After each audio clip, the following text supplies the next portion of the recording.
So let's talk about Chile. The country's at a massive crossroads right now, and its 2025 presidential election, it's a whole lot more than just a local vote. Seriously, the choice Chile makes could send huge ripple effects across all of Latin America and even shake up the future of green energy for the entire world. For the longest time, we thought of political influence in the Americas as this one-way street, right? North to south.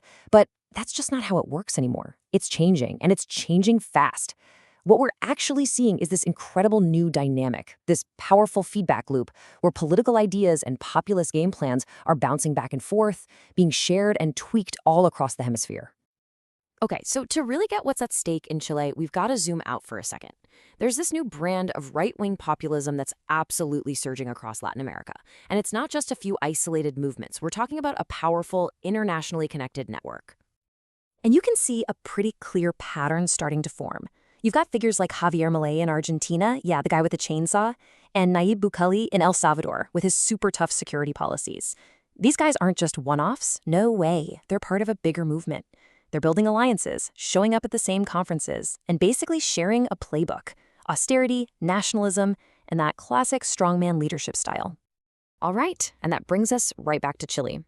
The 2025 election here is really shaping up to be the next big battleground for these clashing ideologies. After all that intense social upheaval and a more progressive government, Chile is now staring down a very, very different potential future. And look, this isn't just a choice between slightly different flavors of the same thing. Not at all. We're talking about a fundamental fork in the road for the entire country. The candidates are offering radically different visions for where Chile goes next. Okay, let's take indigenous rights, for example. This is a supercharged issue in Chile. On one side, you've got the left-wing candidate, Janet Jara, who's pushing for constitutional recognition and a new National Council for Indigenous Peoples. But then on the other side, you have candidates like Jose Antonio Cast, who's framed the whole issue as one of terrorism. And Evelyn Matthei, she's all about a single, indivisible Chilean nation, which really points to a more top-down, centralized way of doing things. And you see that same exact split when you look at environmental policy. JAR's platform is all about Chile stepping up and becoming a leader in the fight against climate change. But in the other corner, you have conservative candidates like Johannes Kaiser, who want to slash regulations and get rid of what he calls ideological obstacles in the law. And then there's Matthei, who's really focused on fast-tracking private investment, especially when it comes to that all-important lithium. Now, beyond just the election, there are two huge economic stories playing out here. Chile is completely revamping its pension system, and it's in the middle of a major debate over the future of its incredibly valuable mining sector. So how exactly is Chile redesigning retirement for millions of people? I mean, this is a huge deal. For decades, Chile's privatized pension system was held up as this global model for neoliberalism.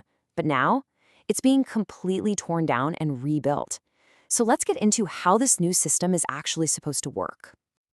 Okay, so the whole new system is built around this one idea: target date funds. In Chile, they're calling them generational funds. The concept is actually pretty simple, and importantly, it's automated.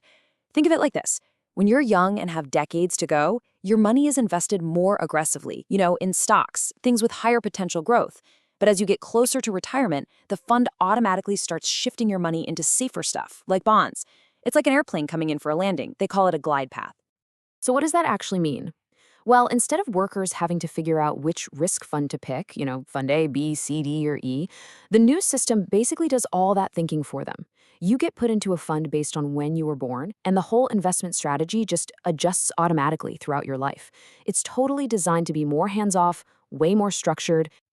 And here's the real kicker for people's wallets. The total mandatory contribution, the money you have to put into your retirement account, is jumping from 10% of your income all the way up to 16%. That is a massive increase.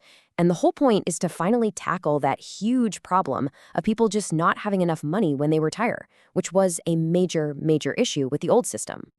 Okay, now let's switch gears to mining. Because, wow, Chile is an absolute superpower in copper and lithium. We're talking about minerals that are essential, literally vital, for the global switch to green energy. And no surprise, the candidates have completely different ideas about how to handle all that wealth. Jara wants to see public-private partnerships with much stronger environmental rules.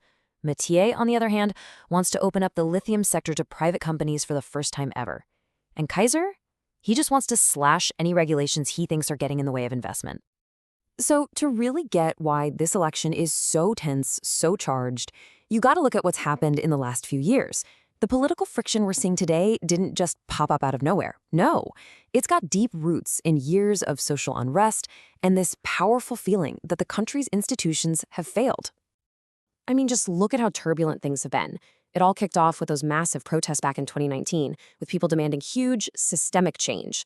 That led to this historic moment, a chance to write a brand new constitution. But then, and this is just incredible, voters rejected not one, but two different drafts. First, they rejected a left-leaning one in 2022.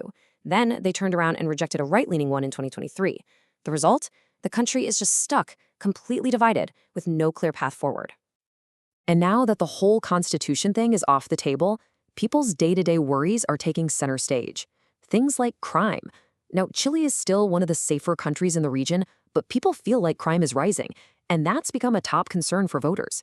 It's put a halt to needed police reforms and has really cranked up the demand for those tough law and order policies that the right is championing. So why are some of these problems so persistent? Well, there's this really interesting academic theory that offers one lens. It's called Latecomer state formation. The basic idea is this. European nations were forged in the fire of constant war. To survive, they had to build super strong, efficient governments. But many Latin American nations, like Chile, came together in an era of global trade. Their governments were built to export stuff, commodities, not to fight existential wars. And this theory suggests that this trade-led path can sometimes lead to weaker institutions and the kind of deep inequalities that just don't go away. Okay, so let's tie this all together. Why should you, wherever you are in the world, care about what happens next in Chile? Because trust me, the outcome here is going to have clear global echoes. There are really three big reasons.